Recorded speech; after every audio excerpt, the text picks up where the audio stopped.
I continue with the scene 1 of Act 2, in which you will find that the scene is again taking place in Belmont, a room in Portia's house.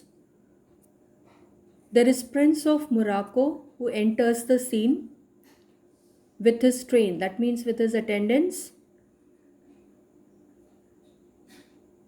Portia, Nerissa, and other of her attendants, these are all the characters present in the scene.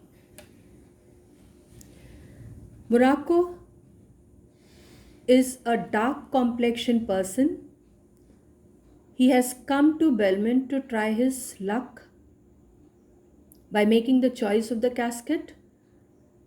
He is confident of his charm and valor, and he says that he confirms to Nerissa that he will abide by the norms of the will that has been made. Morocco. Mislike me not for my complexion, the shadowed livery of the burnished sun, to whom I am a neighbor and near bred. Bring me the fairest creature northward born, where Phoebus' fire scarce twas the icicle, and let us know incision of for your love, to prove whose blood is reddest, his or mine. I tell thee, lady, this aspect of mine hath feared the valiant by my love. I swear, the best regarded virgins of our clime have loved it too. I would not change this hue, except to steal your thought, my gentle queen. Now, in the first line, he says that Morocco tells Portia that don't dislike me because of my complexion. That means the color of his skin. He says here that he is of a dark complexion just because he lives in an area or lives in a country which is hot, and this country is near the equator, or you can call equator are nearer to the sun. So he means to say here that this is the reason for his dark complexion. And he says here, to whom I am a neighbor and near bred. That means he has been brought up in such a hot country near the equator, which has resulted into the dark complexion or dark skin. Then he's boasting about himself. You'll find here Morocco of a boastful nature. What is he saying? He's saying that if a creature, a man from northern part, is being brought before him, and that man might have a pale skin, his complexion might be pale, or he could also be called as the fairest creature, where Phoebus' fire scarce twas the icicle.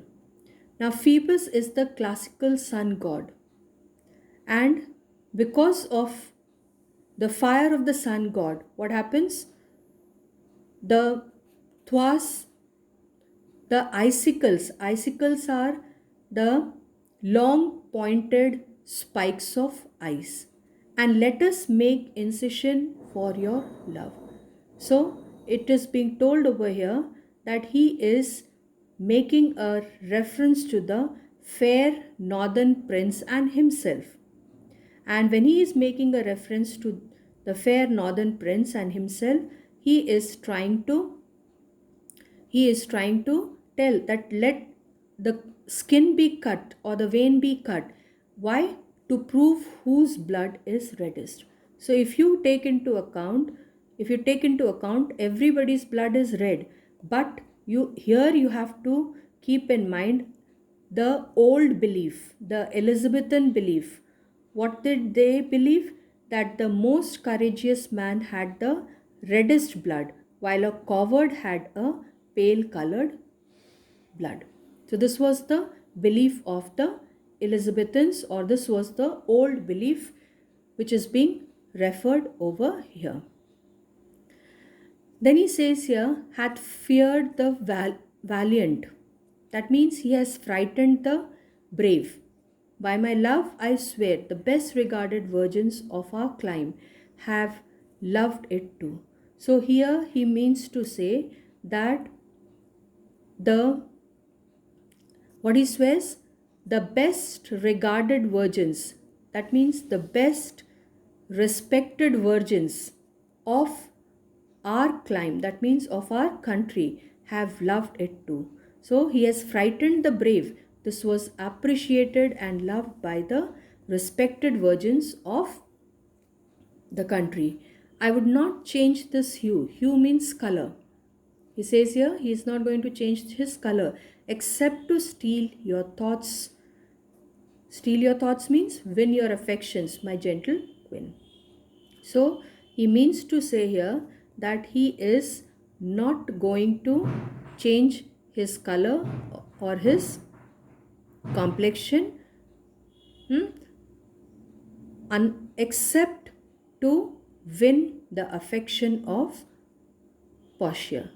Portia then says, in terms of choice, I am not so solely led by nice direction of a maiden's eyes.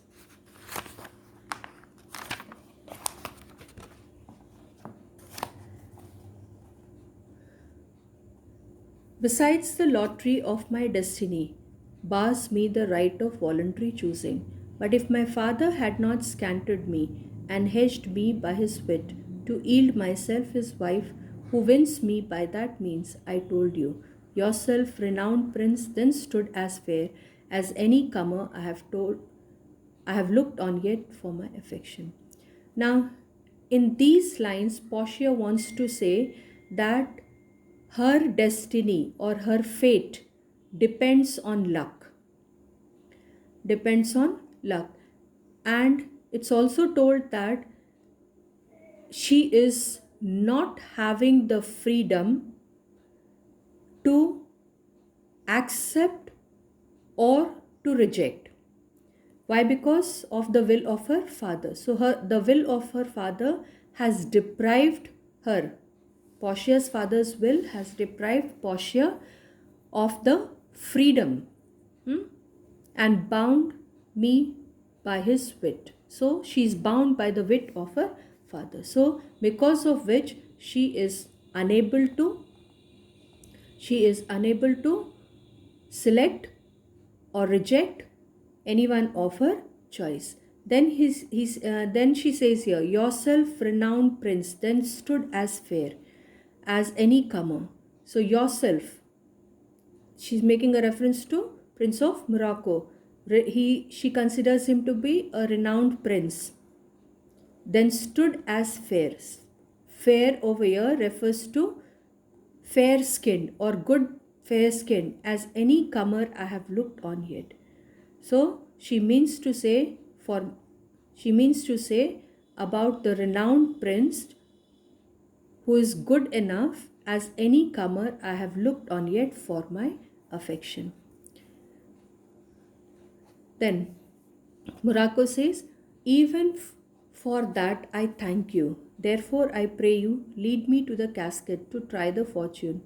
By the scimitar that slew the Sophie of the and a Persian prince that won 3 fields of Sultan Suleiman, I would outstare the sternest eyes that look, outbrave the heart most daring on the earth, pluck the young sucking cubs from the she-bear, yea, mock the lion when he roars for prayer, to win the lady. Now in these lines here, he makes a reference about his bravery.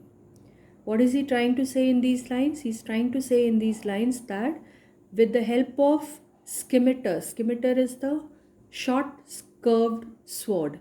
With the help of that, what he has done? He has attacked the emperor of Persia. Sophie is the emperor of Persia and the Persian prince. Three times he has won over Turkish Suleiman. So these are the examples which he is quoting here to prove his bravery. Then he says here that he is courageous enough to pluck the sucking cubs from the she bear. That means if the cub is sucking the milk from the mother bear, he can courageously pluck the sucking cubs. He can also challenge the lion. So all these courageous activities, Portia says that he can do in order to win the lady. But alas the while, if Hercules and Lycas play at dice. Now Hercules is the superman of Greek mythology and Lycas is the servant. So when they are playing the game of dice, which is the better man, the greater throw may turn by fortune from the weaker hand. So is Alcid beaten by his page. Alcides refers here to son of Elachius. Here it is told that in the game of dice, you never know who can win. It could be a servant also as the winner, or it could be the superman. So either the servant or the master, any one of the two can be the winner of the game of dice. Here when it is told may turn by fortune from the weaker hand, it means the same, that the weaker hand refers here to the servant who is considered here to be the weaker one. So is Alcides beaten by his page. So Alcides is also beaten by his page. Page means servant. And so may I, blind fortune leading me, miss that which one unworthier may attain and die with grieving. So now when he says here blind fortune, he refers here to goddess fortune. And he says that fortune is depicted as blindfolded, or you can also call goddess fortune as a symbol of unaccountable variations in her dispensation to mankind. So miss that which one unworthier may attain and die with grieving. So if I have only blind fortune to lead me, then what is he saying? I may miss that which one less worthy may gain, and then I should die of grief. Portia then says, you must take your chance and either not attempt to choose at all or swear before you choose. If you choose wrong, never to speak to lady afterwards in way of marriage, therefore be advised. So Portia is saying you have to take your chance. It's not that you can leave without taking the chance. After that, she's saying that if you choose the wrong casket, then you will never speak to any lady about the casket or about the marriage. Nor will not come bring me unto my chance. First forward to the temple after dinner, and hazard shall be made. So here it is told, nor will not. This word nor and not is used, two words, negative words are used for emphasis. And bring me unto my chance. Unto my chance means let me have the trial. So Portia says that first let's go to the temple. Temple over here refers to the chapel, which is nothing but a place where oath is taken. Your hazard shall be made. Means before gambling, you may take the oath in the chapel. Morocco then says, good fortune then, to make me blessed or cursed among men. So he wishes for the good fortune, and he says here that to make me blessed, there are only two options, whether he will be blessed or he will be cursed among men. And with this, cornets and exeuns. With this comes the end of the scene.